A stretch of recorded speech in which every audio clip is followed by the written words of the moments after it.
The successful release of the 27 endangered pig-nosed turtles wraps up a 5-year conservation project managed by the Nature Park and funded by ExxonMobil PNG Limited in cooperation with the PICU Biodiversity Network, University of Canberra and Wow Creek Conservation Area.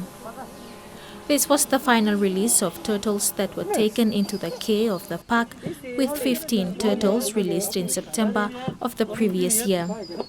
Port Moresby Nature Park's curator, Brett Smith, explained that the Head Start program was where newborn animals were collected from the wild, where their chance of survival in the wild is lowest.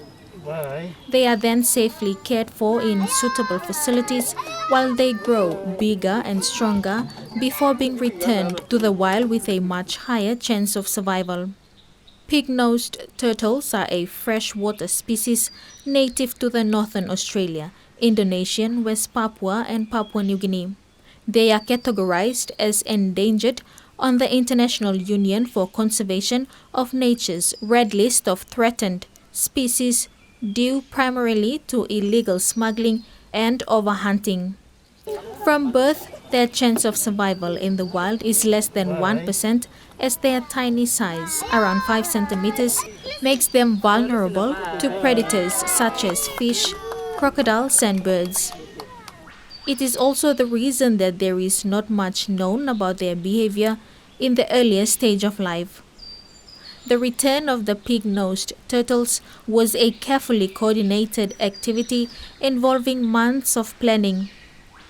Port Moresby Nature Park teamed with EMPNG, Tropic Air, PNG's Conservation and Environment Protection Authority, local level government leaders, local community groups, and Frank John, the local conservationist from Wow Creek Conservation Area, to ensure that the release of the 27 turtles went smoothly.